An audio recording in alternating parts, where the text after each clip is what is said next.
Thanks so much for clicking on the video. I know you can't wait to get to the German beer law, but first I have a quick trivia question.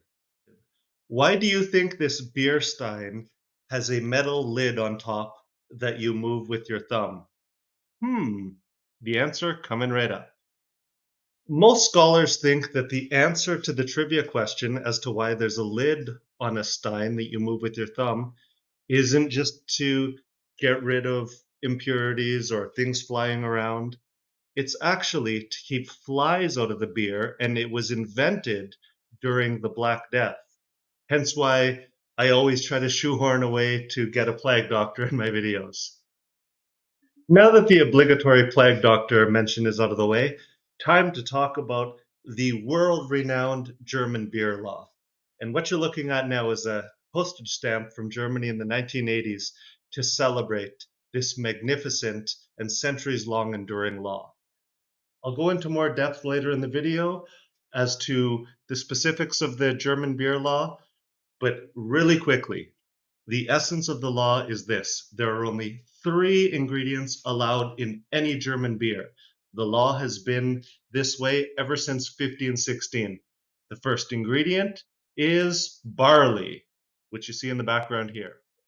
The second ingredient is hops, and hops gives that wonderful bite to beer. If you like drinking beer, you know exactly what I mean. The thing in beer that makes you go in a really nice way. The third and final ingredient is water. That might be so obvious.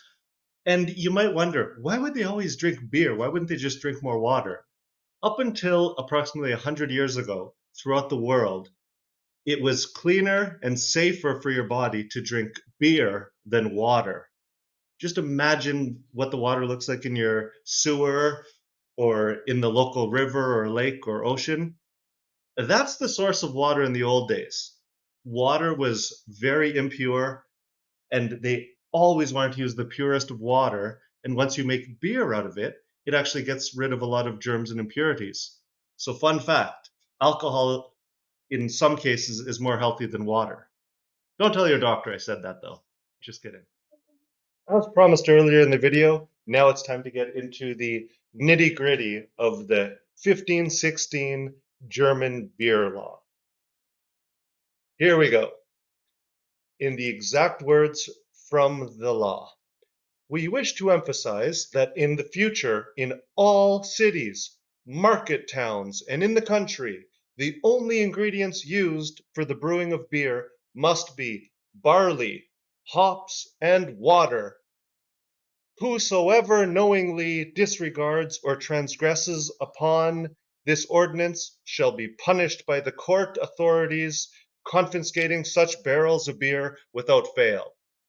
I wonder if the next sentence in the law was, and of course, we will confiscate them and get rid of them properly, and we would never drink it for ourselves.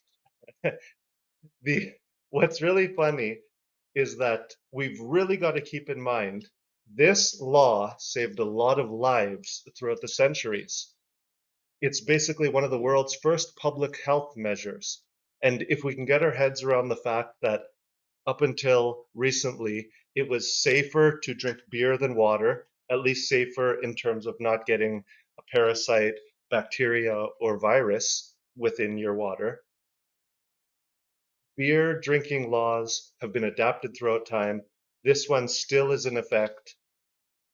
I feel like just saying Prost and enjoy a beer, and if you don't drink, enjoy a nice glass of water along with the barley soup and maybe some hops to give that world famous. Thanks so much for watching. I can just imagine how silly the satisfied beer drinking sounds as you're watching the video.